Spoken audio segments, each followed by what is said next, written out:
আসসালামু আলাইকুম প্রিয় শিক্ষার্থীরা, আশা করছি ভালো আছো। আজকের ভিডিওতে আমরা একটা সিক্রেট টিপস সম্পর্কে জানবো, সেকেন্ড টাইমারদের সাকসেসের সিক্রেট টিপস, যেটা আমি প্রত্যেক সেকেন্ড টাইমারের মধ্যে কমন পাইছি। তোমরা জানো এবছর সবচেয়ে বেশি সেকেন্ড টাইমার চান্স পাইছে হিস্ট্রিতে, এবং ঢাকা মেডিকেল কলেজে 8 জন সেকেন্ড টাইমার চান্স পেয়েছে, যেটা অন্যান্য বছর সচরাচর আমরা দেখি না। আমার নিজের বেঁচে 2 জন পাইছিল। সো এই বছর একটা হিউজ স্টুডেন্ট সেকেন্ড টাইমে ডিএমসি পাইছে, বা ওভারঅল মেডিকেলে পাইছে 1700+। দ্যাট মিনস 1/3-এর চেয়ে বেশি। কথা হচ্ছে, সেকেন্ড টাইমার যতজন স্টুডেন্ট ডিএমসিতে চান্স পাইছে, তাদের ম্যাক্সিমামের সাথে আমার সম্পর্ক বেশ ভালো, বা তাদের সাথে কথাবার্তা হয়। সো আমি তাদের সাথে কনভারসেশন করে যে জিনিসটা জানতে পারছি, যে প্রত্যেকের সেকেন্ড টাইম এবং ফার্স্ট টাইম দুইবারের মধ্যে ডিফারেন্সটা কী ছিল। এই কথাটা আমি প্রত্যেককে জিজ্ঞেস করছি। অ্যান্ড ফার্স্ট টাইমার এবং সেকেন্ড টাইমার এই দুইটা জার্নিতে তাদের মধ্যে একটা ডিফারেন্স ছিল, সেটা হচ্ছে এক্সাম। ফার্স্ট টাইমে তারা যে কয়টা এক্সাম দিছে, খুব বেশি এক্সাম দিতে পারে নাই। সেকেন্ড টাইমে তারা আগে আগে সিলেবাসটা শেষ করে সেকেন্ড টাইমে ম্যাক্সিমাম টাইমে এক্সাম দেওয়ার চেষ্টা করছে, অর্থাৎ অনেক বেশি এক্সাম দেওয়ার ক্যাপাবিলিটি অর্জন করছে। এবং শুধু এটা না, এক্সাম দিছে প্লাস এক্সামে যেটা ভুল হয় এইটা কারেক্ট করছে। তাহলে প্রথম কথা হচ্ছে এক্সাম দেওয়া, আর সেকেন্ড কাজ হচ্ছে কারেকশন করা। এক্সামে যেসব ভুল হয় সেসব ভুলগুলো চিহ্নিত করে মার্ক করে রাখা। তো তুমি যদি চিন্তা করো, বাংলাদেশে হায়েস্ট নাম্বার অফ এক্সাম কোন প্রতিষ্ঠান নেয় বা কোন প্ল্যাটফর্ম নেয়? বাংলাদেশে হায়েস্ট লাইভ এক্সাম আমরা নিয়ে থাকি, ইডজিটি নিয়ে থাকে। সো এটা হচ্ছে আমাদের সেকেন্ড টাইম কোর্স। এবং সেকেন্ড টাইম কোর্সের মধ্যে শুধু এটা একটা মাত্র ফিচার্স না, এটা হচ্ছে যখন আমাদের এইচএসসি পরীক্ষা শেষ হয়ে যাবে আগস্ট থেকে আমরা হচ্ছে এই ফিচার্সগুলো তোমাকে দিব। আর এখন হুবহু একই রকম টাইপের ফিচার্স দিব, বাট আর একটু সংক্ষিপ্ত হিসাবে, মানে যেন তুমি অন্তত রিভিশন পেজে যাওয়ার আগে একটা প্রিপারেশন কমপ্লিট করতে পারো। সংক্ষিপ্ত বলবো না, ডিটেইলডি পড়াবো, অনেক ডিটেইলডে পড়াবো, কিন্তু রিভিশন লেভেলে যাওয়ার আগে এখন তোমার যতটুকু পড়া উচিত, বা একটা চ্যাপ্টার সম্পর্কে ডিটেল যতটুকু পড়া উচিত ততটুকু সম্পর্কে তোমাকে এখানে দেখানোর চেষ্টা করব। সো এটা হচ্ছে আমরা রিভিশনে যাওয়ার আগে কি করব, এখন প্রিপারেশন স্টেজে থাকবো। তো সেকেন্ড টাইমার যারা আছো, বাংলাদেশের হাইয়েস্ট নাম্বার অফ এক্সাম দেওয়ার জন্য এখানে প্রায় 1000+ লাইভ এক্সাম আছে। সো আমরা লাইভ এক্সামগুলো কেমনে কি নিব? প্রথম কথা হচ্ছে আমরা প্রতিদিন ইংলিশ এবং জিকের জন্য আলাদা 2টা এক্সাম নিব প্রতিদিন। এটা বছরে 365 দিনে 365 দিনই। তোমার এইচএসসি পরীক্ষার পরবর্তীতে অথবা এইচএসসি পরীক্ষার আগে, ডাজন্ট ম্যাটার, তুমি এখানে সেকেন্ড টাইমার কোর্স হিসেবে এনরোল করতেছো, তার মানে তোমার কাছে কোনো এইচএসসি পরীক্ষার কোনো ফ্যাক্টর না।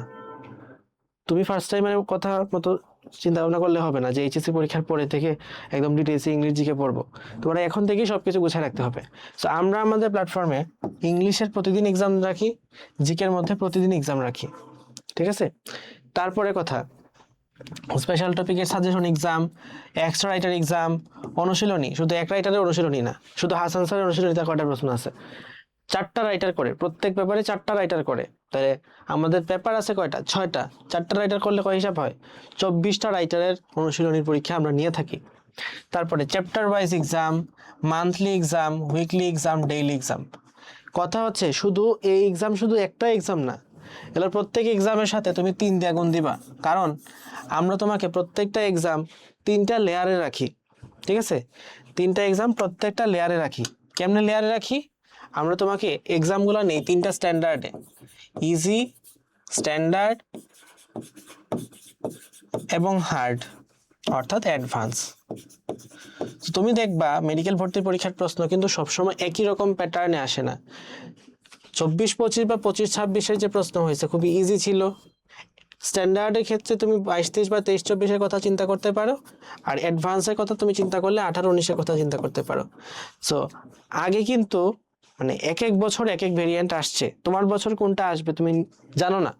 সো দ্যাটস ওয়াই তোমার 3টা ধরনের প্রিপারেশনই রাখতে হবে, শুধু একটা এক্সাম দিলে হবে না। একটা জায়গা থেকে 3 ধরনের এক্সাম তোমার হওয়া পসিবল। সো আমরা তোমাকে 3টা লেয়ারে এক্সামগুলো রাখতেছি, এবং যেটা বাংলাদেশে ধরো অন্যান্য সব জায়গায় তুমি একটা পাবা, এখানে তুমি 3টা পাবা, 3 গুণ। এরপরে ইন গেম তো আছেই। ইন গেম মানে কি ভাই? Paper final, subject final, model test, আরও বিভিন্ন টাইপের ভেরিয়েন্টের এক্সাম, ছকের উপর এক্সাম, বক্সের উপর এক্সাম, পার্থক্যের উপর এক্সাম, এক্সাম্পলের উপর এক্সাম, অনেক কিছু আছে। ইন গেম একদম শেষ মুহূর্তে হয়। আর এখানে আমাদের তো পুল এক্সাম আছে, যেখানে তুমি বিগত বছরে আসা সব প্রশ্ন, ডেন্টাল, মেডিকেল ডেন্টালের প্রশ্ন, 4 রাইটের অনুশীলনী প্রশ্ন এবং বিগত বছরের বোর্ড পরীক্ষার প্রশ্ন, এগুলো তুমি পোলে প্র্যাকটিস করতে পারবা। এছাড়া পুল এক্সাম তো আছেই, এর বাইরে কি আছে ভাই?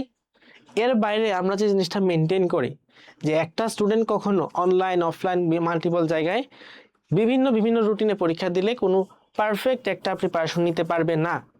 সো সেজন্য পারফেক্ট একটা প্রিপারেশন নেয়, আমরা অফলাইনের সাথে সিনক্রোনাইজ করে রুটিনগুলো বানাই। যেসব কোচিংয়ে সেন্ট্রাল রুটিন থাকে, সারা দেশে সেন্ট্রাল রুটিনে এক রুটিনে পরীক্ষা হয়, তাদের রুটিনের সাথে আমরা ম্যাচ করাই পরীক্ষাটা নিই।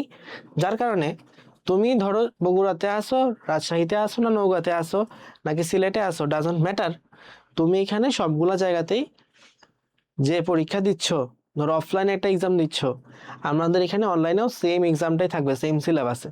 দ্যাটস ওয়াই তুমি রুটিনটা ম্যাচ করাইতে পারবা, যেটা তুমি অনলাইনে অন্য কোনো প্রতিষ্ঠানে ভর্তি হইলে পারবা না। সো এটা হচ্ছে আমাদের এক্সামের কথা। আর ক্লাস, পিডিএফ, আদার্স এগুলো যে আমাদের বেস্ট, এগুলো আমরা এমনিতেই অনেকবার প্রতিষ্ঠিত করে ফেলছি স্টুডেন্টদের মধ্যে। সো দেখা হবে ক্লাসে। কোর্স ফিটা বলে রাখি 4,499 টাকা, এবং এটা কিন্তু সবসময়ের জন্য না, এটা আপ টু 3 মে, মে মাসের 3 তারিখ পর্যন্ত থাকবে এটা। ওকে, এর পরবর্তীতে কোর্স ফি হচ্ছে 4,999 টাকা। বিস্তারিত কমেন্ট এবং ডিসক্রিপশন বক্সে।